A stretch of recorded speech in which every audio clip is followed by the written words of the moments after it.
जय हिंद। तो स्वागत है आपका लेक्चर नंबर 07। जैसा कि हमारी एक सीरीज चल रही है केंद्र सरकार की प्रमुख योजनाएं, तो उसमें हम एक मंत्रालय फिनिश कर चुके हैं और दूसरे मिनिस्ट्री की आज हम बात करेंगे। दूसरी मिनिस्ट्री हमारी मत्स्य पालन, पशुपालन और डेयरी मंत्रालय की प्रमुख योजनाओं के बारे में आज हम जानेंगे। CSE द एजुकेशन रिवॉल्यूशन के यूट्यूब चैनल पर आपका स्वागत है। शुरू करते हैं आज का डिस्कशन एक मोटिवेशनल कोट के साथ। इस दुनिया में असंभव कुछ भी नहीं, हम वो सब कर सकते हैं जो हम सोच सकते हैं, और हम वो सब सोच सकते हैं जो आज तक हमने नहीं सोचा। कहने का मतलब ये है कि इस दुनिया में इम्पॉसिबल तो कुछ भी नहीं है। जो हमारे दिमाग में जो भी आ रहा है, जो भी लक्ष्य हमने निर्धारित कर लिया है, जो हम चाहते हैं, वो हम आराम से कर सकते हैं। बहुत ही आसान होता है करना जब हम ठान लेते हैं तो, ठीक है। उसके हिसाब से हम एफ़र्ट लगाते हैं, एफ़र्ट के बाद हमारी जीत पक्की हो जाती है। और हम सब वो सोच सकते हैं जो आज तक हमने नहीं सोचा। यानी कोई सोचता है यूपीएससी करना, तो यूपीएससी करना आराम से सोच सकता है। बीपीएससी करना, बीपीएससी करना आराम से सोच सकता है, और उसके हिसाब से काम करेगा, उसके हिसाब से वर्क करेगा, तो उसे जीत हमेशा हासिल होती है। ओके, तो आज मत्स्य पालन, पशुपालन और डेयरी मंत्रालय के बारे में थोड़ा जान लेते हैं। सबसे पहले हमें जानना क्या है इसके बारे में। सबसे पहले बात तो ये है कि ये नया मंत्रालय, नई मिनिस्ट्री बनी है। मोदी सरकार ने जो नई मिनिस्ट्री कुछ बनाई है उसके बारे में जानना बहुत ज़रूरी होता है। ये 2019 में बनाई गई मिनिस्ट्री है, नई मिनिस्ट्री है एकदम। इसके जो मंत्री जी हैं, गिरिराज सिंह, कैबिनेट मिनिस्टर। तो सबसे पहले इसका एक कार्यक्रम है NADCP, राष्ट्रीय पशु रोग नियंत्रण कार्यक्रम।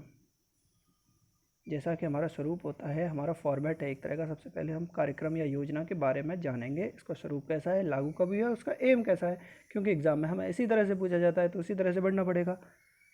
तो national animal disease control programme के बारे में जानते हैं। ये केंद्रीय क्षेत्रक योजना यानी सेंट्रल सेक्टर स्कीम है। ये सेंट्रल सेक्टर स्कीम कौन सी होती है? 100% केंद्र सरकार द्वारा वित्त पोषित होती है, वो सेंट्रल सेक्टर स्कीम होती हैं। कुछ रेशियो में बटा हुआ होता है, वो सेंट्रल स्पॉन्सर्ड स्कीम होती हैं। तो लागू कब हुई है? 11 सितंबर 2019 को उत्तर प्रदेश के मथुरा से।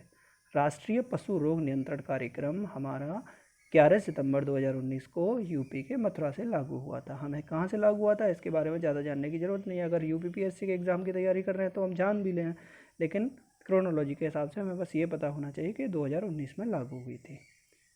एम क्या है इसका? मवेशियों की सेहत में सुधार कर किसानों को अधिक से अधिक लाभ पहुंचाना है। एक्चुअली किसानों की जो हमें डबल इनकम करनी है, उसके लिए कृषि के साथ साथ हमें मवेशियों पर भी ध्यान देना होता है, क्योंकि पशुपालन भी अपने आप में एक बहुत बड़ा हिस्सेदारी होती है लाभ की। तो उनकी सेहत में सुधार होगा तभी तो उससे इनकम जनरेट होगी ना। वर्ष 2025 तक उपरोक्त रोगों पर नियंत्रण करना है। यानी ये जो रोग इसके अंतर्गत जो बताए जाएंगे उनमें 2025 तक तो इन पर क्योर करना है, यानी रोकना है उनको। और वर्ष 2030 तक रोगों का उन्मूलन कर देना है, यानी 2030 तक पूरा ख़त्म कर देना है। ये लक्ष्य हैं, दो लक्ष्य हैं। कौन से? 2025 तक तो नियंत्रण करना है और 2030 तक ख़त्म कर देना है। तो रोग कौन से हैं एक बार देख लीजिए। खुरपका मुंहपका रोग, ज़्यादातर अगर किसान बैकग्राउंड से हैं वो सब लोग जानते होंगे। खुरपका मुंहपका रोग, foot and mouth disease, FMD के नाम से जिसे बोला जाता है, और ब्रुसेलोसिस के नियंत्रण तथा उन्मूलन हेतु राष्ट्रीय पशु रोग नियंत्रण कार्यक्रम की शुरुआत की गई है। यानी इस कार्यक्रम की शुरुआत बेसिकली दो रोगों के लिए की गई है, खुरपका मुंहपका रोग और ब्रुसेलोसिस। ओके, तो सबसे पहले FMD के बचाव के लिए हमने क्या किया है? FMD के बचाव हेतु 500 मिलियन से अधिक पशुओं, जिसमें भैंस, भेड़, बकरी और सूअर, याद रख लेना, भैंस, भेड़, बकरी और सूअर, क्योंकि ऑब्जेक्टिव टाइप में हमें ये फंसा सकते हैं। इससे अलग कोई भी पशु अगर दे दिया तो वो गलत हो जाएगा, ठीक है। तो इसके टीकाकरण करना है हमें। कितना? 500 मिलियन से अधिक। फुट एंड माउथ डिजीज़ से संक्रमित जो रोग होते हैं, जो पशु होते हैं, उनको बचाने के लिए 500 मिलियन से अधिक पशुओं का टीकाकरण करना है हमें इस अभियान के तहत। ब्रुसेलोसिस बीमारी को नियंत्रित एवं समाप्त करने हेतु सालाना 36 मिलियन मादा गौ जातीय बछड़ों का टीकाकरण करना भी शामिल है। तो FMD में हमने समझ लिया कि 500 मिलियन से अधिक पशुओं का टीकाकरण करना है।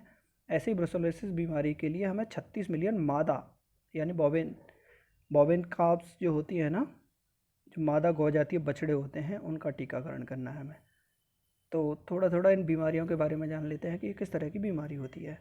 होता क्या है? FMD जो होती है, गाय, भैंस, हाथी, इस तरह के जो जिनके पैर जैसे खुरनुमा होते हैं ना, उनमें ये इस तरह की बीमारी ज़्यादा देखी जाती है। दूध देने वाले जानवरों के लिए बहुत ही खतरनाक होती है और हानिकारक होती है। लक्षण कैसा होता है इसका? पशुओं के जीभ और तलवे पर छालों का होना जो बाद में फटकर घाव में बदल जाते हैं। ठीक है, तो इससे नुकसान क्या होगा? इसके पश्चात जानवरों के दुग्ध उत्पाद में भी लगभग 80% तक की गिरावट आ जाती है, यानी 80% दूध उसका गिर जाता है। तो देखिए कितना नुकसान हो सकता है इससे, क्योंकि बहुत सारे किसानों की जीवन यापन दूध के उससे व्यापार से चल रहा होता है, तो 80% गिरावट आ जाएगी इस बीमारी से, तो बहुत नुकसान हो जाएगा। ऐसे ही ब्रुसेलोसिस के बारे में जान लेते हैं। ब्रुसेलोसिस एक जीवाणु संक्रामक रोग है जो जानवरों के साथ साथ इंसानों को भी प्रभावित कर देता है, यानी ये इंसानों में भी आ जाता है। ब्रुसेलोसिस आमतौर पर तब फैलता है जब लोग दूषित भोजन जैसे कच्चा मांस और अस्वास्थ्यकर दूध का उपयोग करते हैं। ठीक है, तो कच्चा मांस वगैरह इस तरह की चीज़ें नहीं खानी है, क्योंकि हमें ब्रुसेलोसिस की बीमारी भी हो सकती है। तो आज के दिन की दूसरी योजना होगी हमारी राष्ट्रीय गोकुल मिशन। ये भी एक मिशन है। मिशन एक्चुअली होता क्या है? मिशन के तौर पर हम कोई टारगेट निश्चित करते हैं और अम्ब्रेला स्कीम की तरह होती हैं। इनमें कई सारी छोटी छोटी स्कीम चलाई जाती हैं। तो हमें बस छोटे एग्ज़ाम के तौर पे देखा जाए तो हमें थोड़ी थोड़ी बातें उन सबके बारे में जानना ज़रूरी होता है। तो राष्ट्रीय गोकुल मिशन के बारे में थोड़ा जान लेते हैं। यह योजना देश में वैज्ञानिक एवं समेकित तरीके से स्वदेशी गोवंश यानी जो देसी गाय होती हैं उनकी नस्लों का संरक्षण और संवर्धन करना, यानी उन्हें हमें बचाना भी है और बढ़ाना भी है। डोमेस्टिक गोवंश जो होती हैं ना, जो देसी स्वदेशी गोवंश जिसे देसी गाय बोला जाता है, इसके माध्यम से 27 राज्यों में 35 परियोजनाओं का अनुमोदन किया गया है। जैसा मैंने बताया ना, एक अम्ब्रेला स्कीम होती है, इसके अंदर छोटी छोटी परियोजनाएं चलाई जाती हैं। तो ये 27 स्टेट्स में 35 परियोजनाएं इनका अनुमोदन किया गया है। इसके तहत 31 उच्च नस्ल के मादा गौवंश फार्म यानी मदर बुल फार्म बनाए जाएंगे। गायों के दुग्ध उत्पादकता की रिकॉर्डिंग, यानी कितना दूध कौन सी गाय कितना दूध दे रही है।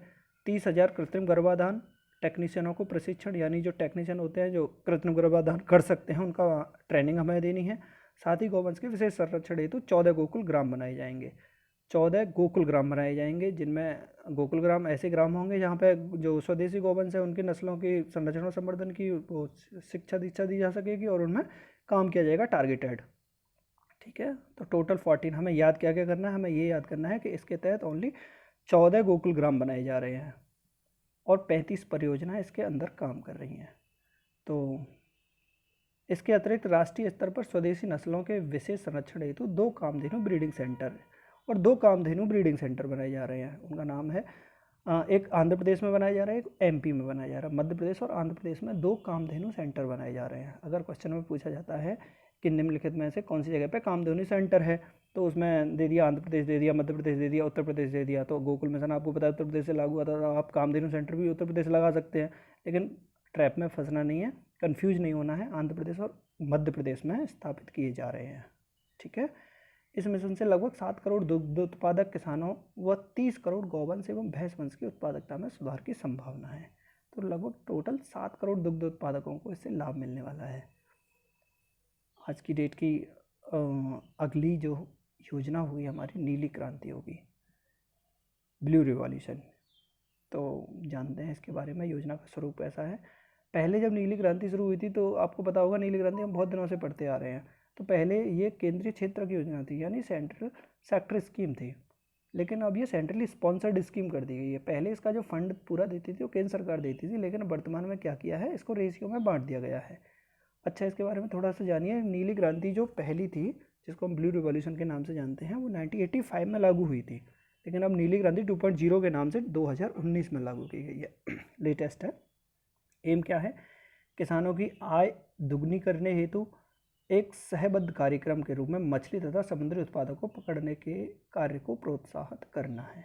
कहने का मतलब ये है, हमें बस किसान की जो आय है वो डबल करनी है। डबल इनकम के लिए हमने सबसे पहले क्या किया, कृषि को जो एग्रीकल्चर है उसके लिए कुछ योजनाएं चलाई, उसके बाद हमने पशुपालन के लिए योजनाएं चलाई, और मत्स्य पालन भी एग्रीकल्चर में ही जोड़ा जाता है। मत्स्य पालन की भी एक तरह से खेती तौर पे ही होती है, तो किसान ही करते हैं उसको, वो भी डबल इनकम को डबल करने में काम आती है। तो उसके लिए भी हमें कुछ योजनाएं चलानी पड़ी, तो इसी को हम नीली क्रांति के नाम से जानते हैं 2.0।